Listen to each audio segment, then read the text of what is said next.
ओम शांति। आज बाबा के 6 अगस्त 21 के महावाक्य हैं। मुरली का टाइटल है मीठे बच्चे, रोज अपने आप से पूछो कि मैं आत्मा कितना शुद्ध बना हूँ। जितना शुद्ध बनेंगे उतना खुशी रहेगी, सेवा करने का उमंग आएगा। बाबा ने आज मुरली की शुरुआत में ही स्व चेकिंग करने के लिए वो कहा है। स्वयं की शुद्धि कहाँ तक हुई है? शुद्धि का आधार है खुशी, और खुशी करने रहने से ही सेवा में उमंग उत्साह भी बढ़ेगा। प्रश्न है, हीरे जैसा श्रेष्ठ बनने का पुरुषार्थ क्या है? हीरे जैसा श्रेष्ठ बनने का पुरुषार्थ क्या है? उत्तर, देही अभिमानी बनो, शरीर में जरा भी मोह न हो, फिक्र से फारिग हो, एक बाबा की याद में रहो। यही श्रेष्ठ पुरुषार्थ हीरे जैसा बना देगा। अगर देह अभिमान है तो समझो अवस्था कच्ची है, बाबा से दूर हो। तुम्हें इस शरीर की संभाल भी करनी है, क्योंकि इस शरीर में रहते कर्मातीत अवस्था को पाना है। शरीर में बाबा ने कहा मोह भी नहीं होना चाहिए, फिर भी मोह मुक्त होते हुए शरीर की संभाल जरूरी है, क्योंकि इसी संभाल से शरीर को स्वस्थ रखते हुए हम कर्मातीत अवस्था को प्राप्त कर सकते हैं। इसी संगम युगी शरीर में हम बच्चों को पुरुषार्थ करके श्रेष्ठ प्राप्तियों को प्राप्त करना है। कर्मातीत अवस्था इसी शरीर से प्राप्त करनी है, इसीलिए बाबा ने कहा इसकी संभाल भी करना ज़रूरी है। गीत है, मुखड़ा देख ले प्राणी जरा दर्पण में, कितने पाप किए हैं कितने पुण्य, जरा देख ले अपने जीवन में। ओम शांति। बाप बच्चों को समझाते हैं कि जिसके योग बल से पाप कटते हैं उनकी खुशी का पारा चढ़ जाता है। अपनी अवस्था को आप ही बच्चे जान सकते हैं। जब अवस्था अच्छी होती है तो सर्विस का शौक बहुत अच्छा होता है। जितना जितना शुद्ध होते जाएंगे उतना औरों को भी शुद्ध अथवा योगी बनाने का उमंग आएगा, क्योंकि तुम राजयोगी व राज ऋषि हो। हठयोग ऋषि तत्व को भगवान मानते हैं, राजयोग ऋषि भगवान को बाप मानते हैं। तत्व को याद करने से उन्हों के कोई पाप नहीं कटते हैं। तत्व के साथ योग लगाने से कोई बल नहीं मिलता है। कोई भी धर्म वाले योग को जानते नहीं हैं, इसीलिए कोई भी सच्चा योगी बन वापिस नहीं जा सकते हैं। अभी तुम बच्चे अपनी अवस्था खुद भी जान सकते हो। आत्मा जितना बाप को याद करेगी उतना खुशी होगी। अपनी जांच रखनी है। बच्चे भी 1-2 की अवस्था को, अपनी अवस्था को जान सकते हैं। देखना है हमारा कोई शरीर में भान तो नहीं है। देह अभिमान है तो समझो हम बहुत कच्चे हैं, बाबा से बहुत दूर हैं। बाप फरमान करते हैं, बच्चे तुम्हें अब हीरे जैसा बनना है। बाप देही अभिमानी बनाते हैं। बाप को देह अभिमान होता नहीं, देह अभिमान होता है बच्चों को। बाप की याद से तुम देही अभिमानी बनेंगे। अपनी जांच करते रहो, हम कितना समय याद करते हैं। जितना याद करेंगे उतना खुशी का पारा चढ़ेगा और अपने को लायक बनाएंगे। ऐसे भी मत समझना कि कोई बच्चे कर्मातीत अवस्था को पहुंच गए हैं। नहीं, अभी तो रेस चल रही है। रेस जब पूरी होगी तब फाइनल रिजल्ट होगी, फिर विनाश भी शुरू हो जाएगा। तब तक यह रिहर्सल होती रहेगी, जब तक कर्मातीत अवस्था आ जाए। हम किसी की बुराई नहीं कर सकते, अंत में ही सबका पता पड़ेगा। अभी तो थोड़ा टाइम पड़ा है। यह दादा भी कहते हैं कर्मभोग कहा जाता है भोगना का, और किसको पता नहीं पड़ता है, वह अंदर की पीड़ा होती है। अभी एक रस अवस्था किसी की बनी नहीं है। जितनी कोशिश करते हैं उतना विकल्प तूफान बहुत आते हैं। तो बच्चों को कितनी खुशी रहनी चाहिए। विश्व का मालिक बनना कोई कम बात है क्या? मनुष्य साहूकार हैं, बड़े बड़े बंगले हैं तो खुशी रहती हैं, क्योंकि सुख बहुत हैं। अभी भी तुम बाप से अथाह सुख लेते हो। जानते हो बाबा से हम राजा ही लेंगे। शांति में इतनी खुशी नहीं होती है। जितनी धन में खुशी होती है। सन्यासी घर बार छोड़ जाए जंगल में रहते हैं, कभी पैसा हाथ में नहीं रखते थे, सिर्फ रोटी लेते थे। अभी तो कितने धनवान हो गए हैं, सबको पैसे की चिंता बहुत है। वास्तव में राजा को प्रजा का ओना रहता है, इसीलिए लड़ाई का सामान रखते हैं। सतयुग में तो लड़ाई आदि की बात होती नहीं। अभी तुम बच्चों को खुशी होती है, हम अपनी राजाई में जाते हैं, वहाँ डर की कोई बात नहीं होती, टैक्स आदि की बात नहीं। ये शरीर की फिक्रात यहाँ रहती हैं। गाया जाता है, फ़िक्र से फारिग स्वामी। तुम जानते हो, फ़िक्र से फारिग होने के लिए कभी हम इतना पुरुषार्थ करते हैं, फिर 21 जन्म कोई फिक्रात नहीं रहेगी। बाबा को याद करने से तुम बहुत अडोल रहेंगे। रामायण की कथा भी तुम्हारे पर है, तुम ही महावीर बनते हो।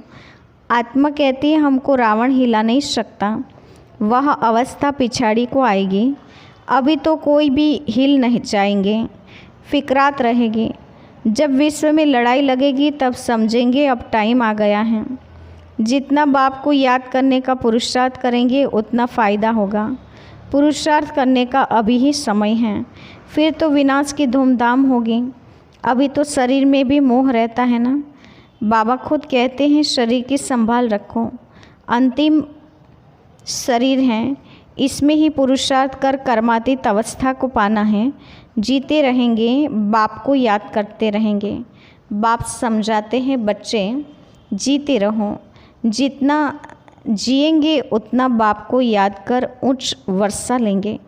अभी तुम्हारी कमाई होती रहती है, शरीर को निरोगी तंदुरुस्त रखो, गफलत नहीं करनी है। खान पान की संभाल रखेंगे तो कुछ नहीं होगा। एक रस चलन से शरीर भी तंदुरुस्त रहेगा।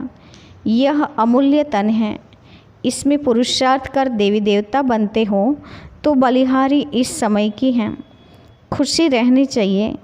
जितना बाप और वर्षे को याद करेंगे उतना नारायणी नशा चढ़ा रहेगा। बाप की याद से ही तुम ऊंचते ऊंच पद पाएंगे। देखना है हम कितना खुशी में, कितना फ़कूर में रहते हैं। गरीबों को तो और ही खुशी रहनी चाहिए, साहूकारों को तो धन का फिक्र रहता है। तुम्हारे में कुमारियों को तो कोई फिक्र नहीं है। हाँ, कोई के मित्र संबंधी गरीब हैं तो संभाल रखनी पड़ती हैं, जगाते भी रहना है। अगर नहीं जगते हैं तो फिर कहाँ तक मदद करते रहेंगे। बाबा कहते हैं तुम सर्विसेबल खुद बनो व स्त्री को रूहानी सर्विस में दो।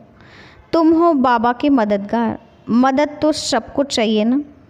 अकेला बाप भी क्या करेगा, कितनों को मंत्र दें। हम तुमको देते हैं, तुमको फिर औरों को देना है, कलम लगाना है। बच्चों को कहते रहते हैं जितना हो सके मददगार बनो, मंत्र देते जाओ। तुम्हारे शास्त्रों में भी है कि सबको पैगाम दिया था कि बाप आए हैं, वर्षा लेना है तो बाप को याद करो, देहधारी को याद नहीं करो। अपने को आत्मा समझ बाप को याद करेंगे तो तुम्हारे विकर्म विनाश होंगे और वर्षा मिल जाएगा। गीता तो बहुत सुनते सुनाते हैं, उसमें प्रसिद्ध अक्षर है मन मना भव। बाबा को याद करो तो मुक्ति को पाएंगे। सन्यासी भी यह पसंद करेंगे, मध्याजी भव अर्थात जीवन मुक्ति।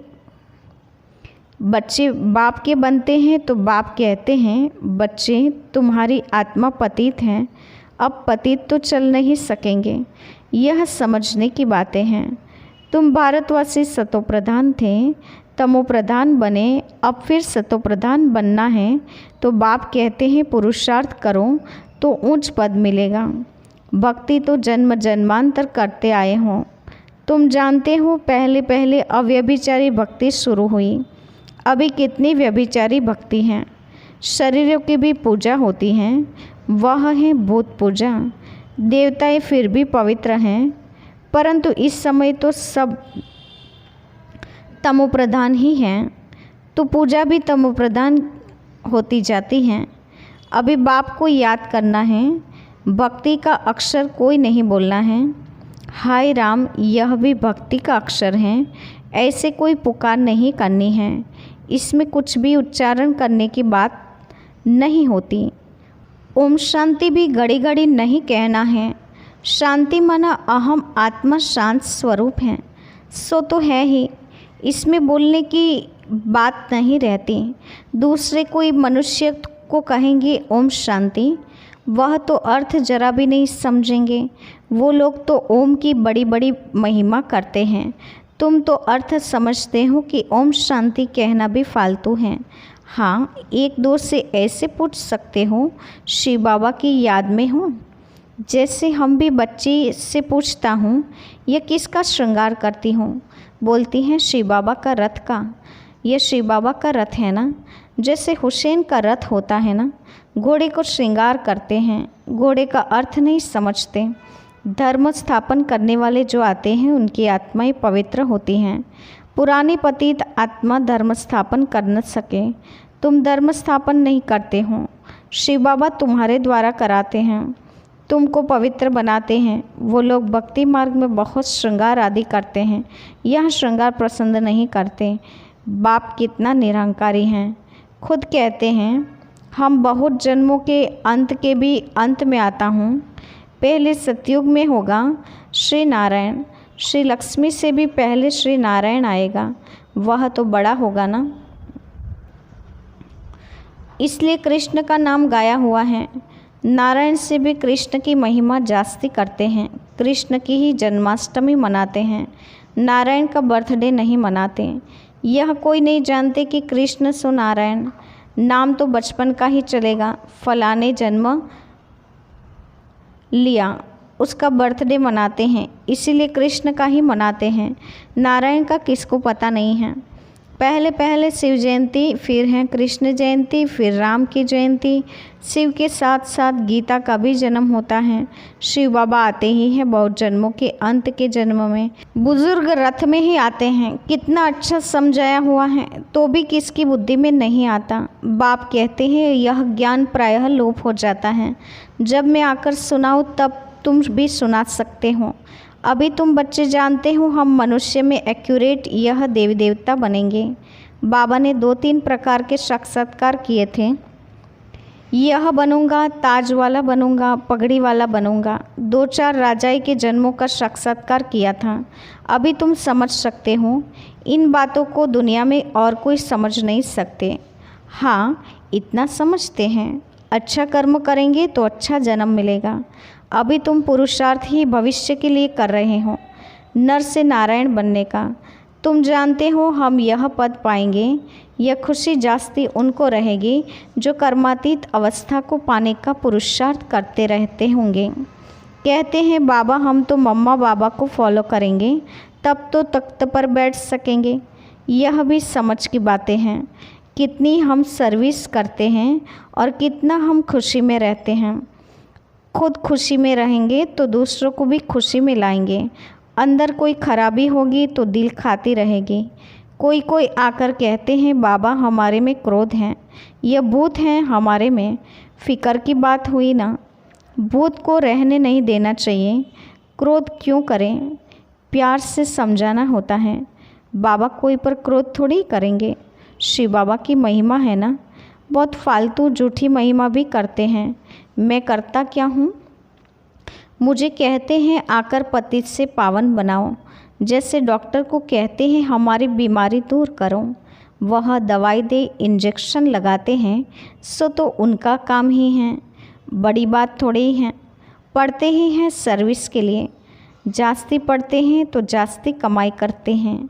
बाप को तो कोई कमाई नहीं करनी है, उनको तो कमाई कराना है। बाबा कहते हैं मुझे तुम अविनाशी सर्जन भी कहते हो, ये जास्ती महिमा कर दी है। पतित पावन को कोई सर्जन नहीं कहा जाता, यह सिर्फ महिमा है। बाप तो सिर्फ कहते हैं मुझे याद करो तो तुम्हारे विकर्म विनाश होंगे। बस मेरा पार्ट ही है तुमको यह समझाने का कि मामे कम याद करो। जितना याद करेंगे उतना उच्च पद पाएंगे। यह है ही राजयोग का ज्ञान। गीता जिन्होंने पढ़ी है उनको समझाना सहज होता है। तुम पूज्य राजाओं के राजा बनते हो, फिर पुजारी बनेंगे। तुमको मेहनत करनी है। तुम विश्व को पवित्र बनाते हो। कितना भारी मर्तबा है। तुम सब अंगुली देते हो कलयुगी पहाड़ को पलटाने की। बाकी पहाड़ आदि कुछ भी है नहीं। अब तुम जानते हो नई दुनिया आनी है, इसलिए राजयोग जरूर सीखना है। बाप ही आकर सिखलाते हैं। सतो प्रधान बनना है।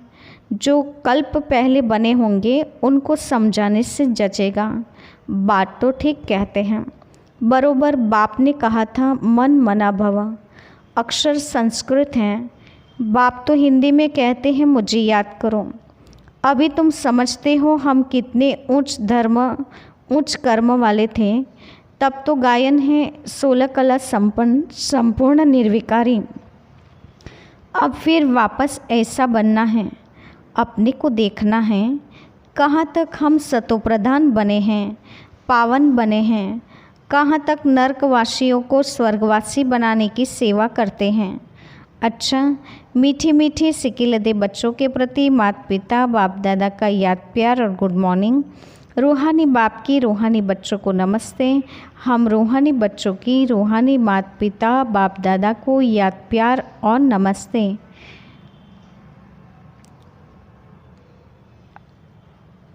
धारणा के लिए मुख्य सार। पहले पॉइंट, बाप समान निरहंकारी बनना है।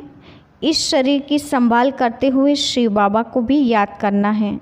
रूहानी सर्विस में बाप का मददगार बनना है। दूसरी पॉइंट, अंदर में कोई भी भूत को रहने नहीं देना है।